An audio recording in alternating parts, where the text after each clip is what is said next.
희망을 드리자면은 그 지하건고 그 난리 중에서도 아기가 태어났습니다. 그 폭탄이 하늘에서 쏟아지는 상황에서도 밤중에 아기가 태어났어요. 새 생명이 태어났습니다. 우리는 지금 여러분 너무나도 복잡한 상황들, 전쟁, 코로나, 대선, 서로를 향한 끊임없는 비판과 비난들, 여러 가지 이해할 수 없는 상황에 놓여 있습니다. 그리고 이 신학적인 관점에서는 이 모든 것을 딱 한마디로 요약합니다. 따라하겠습니다. 절대적인 타락. 절대적인 타락이라고 말해요. 그리고 이런 인간의 절대적인 타락이 낳은 성경에 두 가지 결과물이 있겠습니다. 우리 먼저 이 첫 번째를 다 같이 읽어보도록 할게요. 다 같이 읽겠습니다. 시작! 먼저 하나는 인간의 죄의 본성입니다. 방금 우리가 영상을 통해 우크라이나의 상황을 보면서 너무나도 마음이 아픈 상황인데, 지금 마음이 우리가 더 아픈 것은 이제 우리가 과학기술이 여러분 발달됐습니다. 그래서 정말 이 과학기술이 얼마나 발달됐냐면, 옛날 같으면 여러분 전쟁이 어디에서 일어나잖아요. 그러면 어디에서 전쟁이 일어났대, 그랬나 보다 하고 이제 내 할 일을 하기 바빠요. 금방 지나갑니다. 근데 지금은요 여러분, 이 스마트폰이 있어요. 이 스마트폰, 그리고 이걸만 들고 있으면 누구든지 개인 방송을 볼 수도 있고 킬 수도 있어요. 여러분도 당장 지금 맘만 먹으면 여기서 방송을 킬 수 있습니다. 근데 이 지금 우크라이나에서도 동일하게 이 전쟁 가운데서도 사람들이 계속 방송을 켜는 거예요. 이 전쟁의 참상을 알리기 위해서 지금 집 안에서 창문을 바라보면서 계속 방송을 켜는 거예요. 그래서 제가 지난주에 거의 한 2-3일을 밤을 지샜습니다. 밤을 지샜어요. 우크라이나 사람들이 이 핸드폰으로 이제 유튜브로 실시간으로 영상을 켜는데, 그 폭탄이 떨어지는 것을 그 동시에 함께 볼 수 있어요. 더 참담하고 더 기도할 수밖에 없는 상황에 놓여지게 되는 거예요. 그래서 이 과학기술이 발전해서 함께 체감하고 더 기도할 수 있게 됐습니다. 근데 반면에 그 반대쪽에서는 또 생각해보면, 그 발달된 기술로 하는 것이 고작 미사일을 만들고 전투기에 그걸 탑재해서 내 말을 안 들으면, 나보다 약한데, 나보다 연약한데 내 말을 안 들으면 그냥 전투기로 날아가서 그걸 떨어뜨려버리고 쏴버리는 거예요. 그래서 이렇게 철저하게 죽음과 사망을 따라가는 인간의 본성을 죄의 본성, 원죄라고 말합니다. 인간의 절대적인 타락 중에 죄의 본성, 원죄, 타고날 때부터 인간은 죄를 가져가는 원죄라고 말합니다. 그리고 절대적인 타락 두 번째는 뭐냐? 우리 다 같이 읽어보도록 할게요. 다 같이 읽겠습니다. 시작! 인간의 한계성. 인간의 한계성, 피조물의 한계성이라고도 말합니다. 당장 여러분, 이제 코로나 사태가 지금 오늘 보니까 25만 4천 명, 어제가 25만 4천 명입니다. 여러분, 근데 코로나 발생하기 직전을 우리가 생각해 볼 필요가 있어요. 여러분 기억하실지 모르겠어요. 코로나 발생하기 직전에, 불과 몇 달 전에 굉장히 이슈화 됐던 것이 여러분 인간 복제입니다. 인간 복제. 그래서 그때의 과학자들, 의학자들이 말했던 게 뭐냐면요, 이제 과학이 발달되고 의학이 발달된다. 그래서 하나하나 식품도 복제해가고, 야채도 복제하고, 채소도 복제하고, 동물도 복제하고, 쥐를 복제하고, 동물의 일부는 복제하는데 염소나 소는 이미 성공했는데 이제 인간의 복제만 남았다. 그러면은 인간을 복제하게 되면은 질병도 더 이상 없어지고, 장애도 치료할 수 있고, 세상의 모든 아픔은 다 사라지고, 어찌 보면 인간이 영원히 죽지 않는 날이 곧 다가올지도 모른다라고 의학자들, 과학자들이 말했어요. 그러니까 이제 또 반대쪽에서 보면은 그게 또 어찌 보면 될 수도 있을 것 같다는 생각이 들었어요. 뭐 저만 그랬는지 모르지만 될 수도 있을 것 같았어요.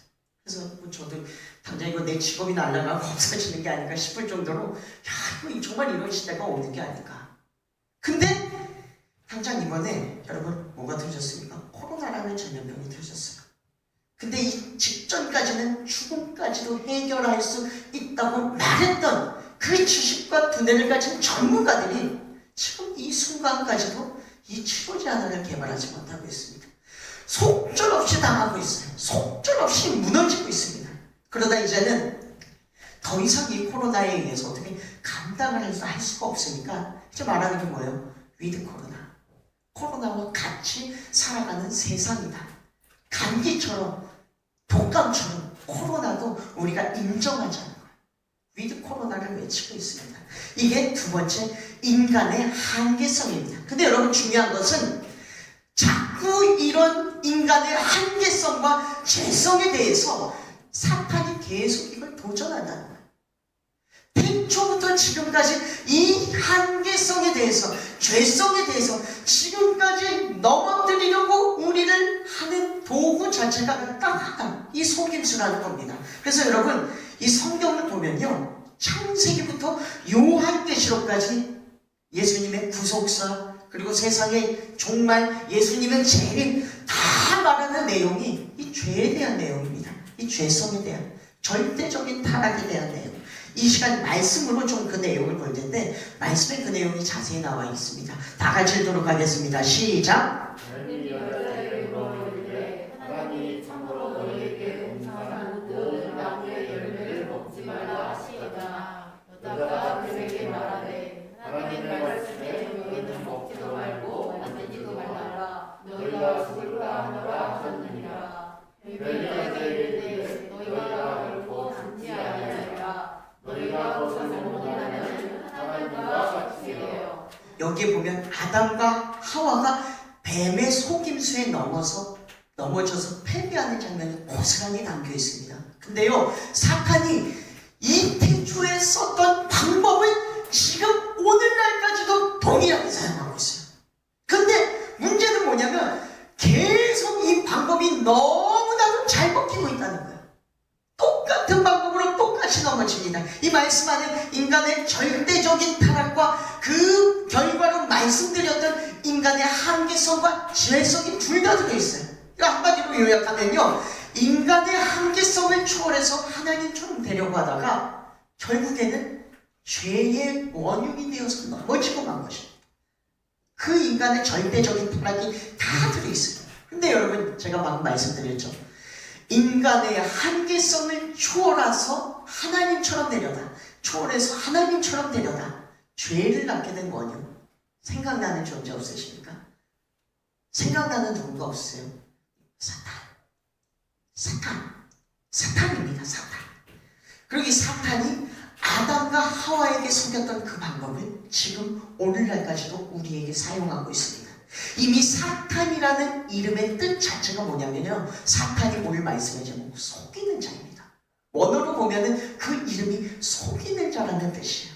이번에 우크라이나 전쟁을 보면서 여러분 정말 놀랐던 게, 여기 보면은 러시아 병사예요. 러시아 병사가 우크라이나 사람들 사이에 쭉 둘러싸여 있습니다. 나고한 병사예요. 이 러시아 병사가 보니까 다 훌쩍훌쩍 울고 있어요.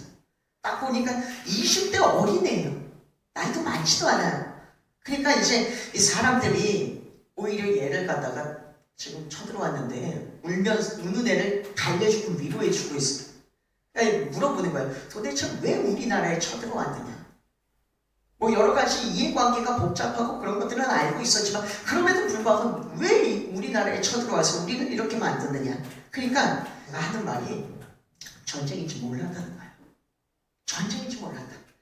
그냥 상부에서 군사훈련이라고만 알려주고 우크라이나 그 앞바다에 가서 군사훈련을 한다고만 말해줬는데 그 군사훈련이 전쟁의 시작이었던 거예요.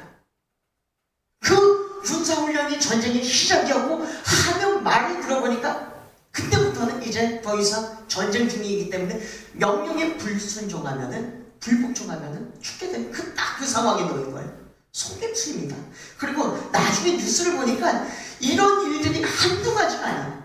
이들이 기습작전으로 전쟁을 일으키다 보니까 러시아 병사들에게도 이 말을 해주지 않았습니다. 이것이 군사작전이라고만 말하고 전쟁이라고 말을 안 해줘. 우크라이나에 들어가는 순간 말해주는 거예요. 이제 시작이 나고 전쟁인 거예요. 증거가 계속 나오는데 한 사망한 러시아 병사의 휴대폰의 문자 내용을 보니까 여기 옆에 보면 문자 내용이 있죠. 이걸 좀 소개해드리면은 해석을 해드리면 이거예요. 엄마가 이 아이 병사한테 문자가 왔어요. 문자가 온 내용이 애야 잘 지내니? 아빠가 너한테 택배 보낼 게 있다고 물어보신다. 이따가 훈련 끝나면은 뭘 보내야 할지 휴식 시간에 전화줘라. 근데 이 아이가 이제 문자를 다시 엄마한테 보낸 거예요. 엄마, 나 지금 훈련 중이 아니에요. 나 지금 우크라이나에 와 있어요. 여기서 진짜 전쟁이 일어나고 있어요. 나 너무 무서워요. 이게 사망한 병사의 휴대폰에서 나온 문자 내용이에요. 전쟁에 참여한 대다수의 러시아 육군 아이들이 다 보면 20대 초반의 아이들입니다. 20대 초반에. 그리고 진입 훈련이라고만 통보받고 전쟁임을 알지 못했어요. 이것이 뭡니까? 속임수입니다. 결국 속임수의 원흉은 그 끝으로 올라가 보면 기득권자가 있고 뭐 여러 가지가 있겠지만 그 끝으로 올라가 보면 결국엔 공중권세 잡은 자 사탄이에요. 속임수에 능한 사탄입니다. 그리고 이 방법, 이 속임수를 사탄이 태초부터 지금까지 사용하고 있습니다. 그리고 이 큰 사건들을 말씀드리는 이유는 여러분, 이 속임수의 대상이 아담과 하와뿐만이 아닙니다. 러시아 병사들만이 아니고 우크라이나 사람들만이 아닙니다. 우리도 그 속임수의 대상, 타겟에 해당됩니다. 즉 우리의 삶 가운데 하나의 사탄, 동일한 공중권세 잡은 자가 우리를 속임수로 무너뜨리려고 한다는 거예요. 문제는 아까도 말씀드렸지만 이게 굉장히 잘 먹히고 있다는 겁니다. 그래서 보면은 속이는 내용은 각 사람마다, 각 개인마다 우리 한 분 한 분, 저도 그렇고 다 다를 수 있어요. 근데 속이는 결과물은 딱 하나예요. 똑같습니다. 그게 뭐냐? 말씀에 나와 있어요. 우리 다 같이 말씀을 다 같이 읽도록 하겠습니다. 이 죄를 짓기 전에 대해서 먼저 읽어볼게요. 다 같이 읽겠습니다. 시작! 여호와 하나님이 그 사람을 이끌어 에덴 동산에 두어 그것을 경작하며 지키게 하시고. 여러분, 에덴에 있었습니다. 그리고 죄의 결과, 죄를 지은 후에 대해서 우리 다 같이 읽어볼게요. 다 같이 읽겠습니다. 시작! 여호와 하나님이 아담과 그의 아내를 위하여 한 곳을 지어 입히시니라. 여호와 하나님이 에덴 동산에서 그를 내어 보이시어 이같이 하나님이 그 사람을 쫓아내시고. 죄의 내용은 다 다르지만, 죄를 짓게 하는 내용은 다 다르지만, 속임수의 방법은 다 다르지만 결과는 똑같아요. 따라하겠습니다. 하나님과의 분리. 하나님과의 분리. 태초에 아담과 하와가 선악과를 먹었을 때도 하나님과의 분리, 곧 사망. 지금의 전쟁과 여러 가지 상황을 볼 때도 하나님과의 분리, 사망. 우리의 삶 가운데도 하나님과의 분리하기 위해서 사탄이 노력하고 있고 그 결과 사망. 이거 두 글자로 사망이라고 말하고 있어요. 근데 여러분, 이게 남일이 아닙니다. 지금 눈앞에 펼쳐진 결과를 우리가 한번 볼 필요가 있어요. 우리 주변을 한번 둘러볼 필요가 있어요. 우리입니다. 최근 2, 3년 사이에 대다수의 크리스천들이 하나님을 떠났습니다. 제가 하나님을 떠났다고 강하게 말씀드릴 수 있는 이유는, 여러분, 여기 계신 분들은 하나님을 떠나지 않은 분들이기 때문에 제가 이거를 팩트를 말하면서 강하게 이펙트있게 얘기할 수 있는 겁니다. 여러분, 생각해 보세요. 수십 년 신앙생활하면서 우리가 배운 게 뭡니까? 떠난 사람들, 그리고 떠나지 않은 사람들, 남아있는 사람들, 동일하게 배운 게 뭡니까? 딱 하나예요. 고난의 때에는, 그날에는 하나님을 붙잡아라. 하나님과의 관계를 붙잡아라. 찬양 구성, 우리 매일 부르잖아요. 괴로울 때 주님의 얼굴 보라. 평화의 주님 바라보아라. 힘들 때에 주님의 얼굴 보라. 사랑의 주님 안식 주리라. 이렇게 배웠잖아요. 우리도 그들도 그대로 듣고 보고 배웠습니다. 큰 고난이 왔을 때에는 반드시 하나님을 붙잡아야 한다고 수십 년, 태어날 때부터 지금 이 순간까지 배워왔습니다. 믿음이 시작되면서 지금 이 순간까지 배워왔습니다. 그러면 여러분 생각해 보세요. 지금 우리가 영상을 봤지만 우크라이나에서 우크라이나에서 전쟁이 일어났대요. 그럼 여러분 뭐 해야 됩니까? 뭐 해야 됩니까? 기도해야 되잖아요. 근데 이게 남 일이 아니잖아요. 생각해보세요. 우리가 지금 밀접하게 붙어있는 국가가 어디예요? 북한이에요. 그리고 미국에서 지금 말하는 것이 우크라이나보다 더 위험한 나라가 대한민국일 수 있다. 북한이 더 이해할 수 없도록 행동할 수 있는 나라이기 때문이다라고 말하고 있어요.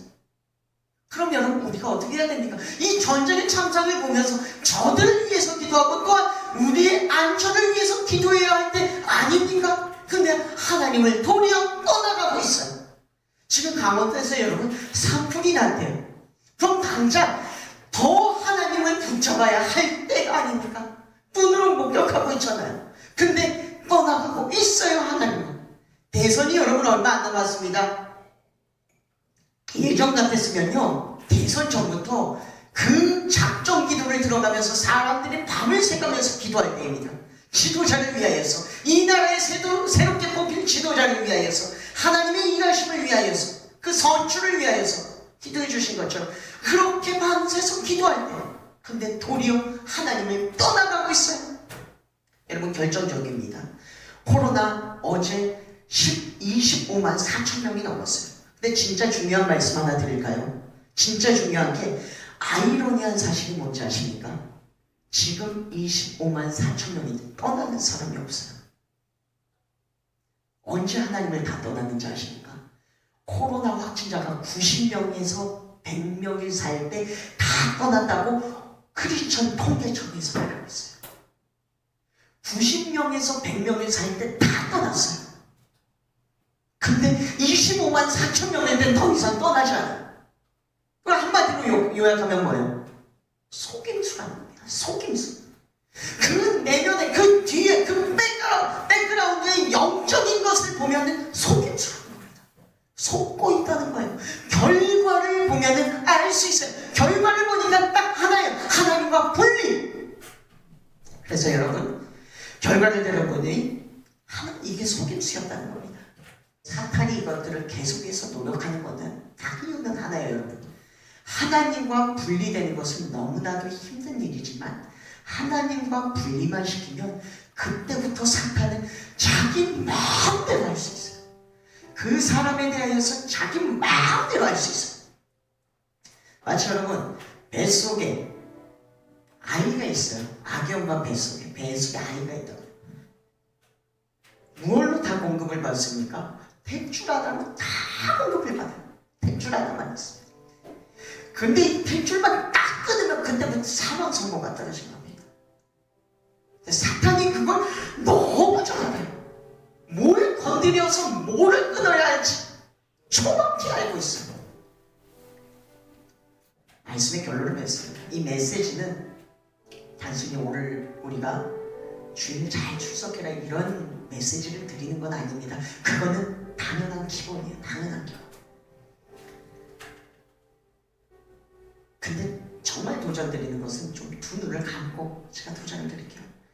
주변 사람들은 모르는 나와 하나님만 아는 죄의 문제들, 그 삶의 문제들 가운데 하나님께서 원하시는 방향으로 나아가시길 바랍니다. 네? 정말 하나님이 원하시는 방향대로 나아가시길 바랍니다.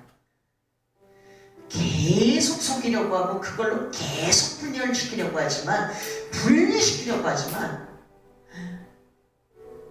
하나님이 원하시는 방향으로 나아가시길 바랍니다. 절대 넓은 길이 아니에요. 정말 좁은 길입니다. 좁은 길인 걸 우리가 이제 피부로 느끼고 있어요. 체감하고 있어요. 소름이 돋을 정도로. 네, 그러면요 하나님께서는 자기를 선택한 사람을 자녀 삼으실 뿐만 아니라 우리처럼 자녀 삼으실 뿐만 아니라 그 선택한 자에게는 축복으로 반드시 갚아주십니다. 당장 지금 축복이 아니더라도 그 후손에게라도 축복하세요. 물론 뭐 그게 돈의 축복은 아닙니다. 돈의 축복일 수도 있고 아닐 수도 있어요. 근데 반드시 갚으세요.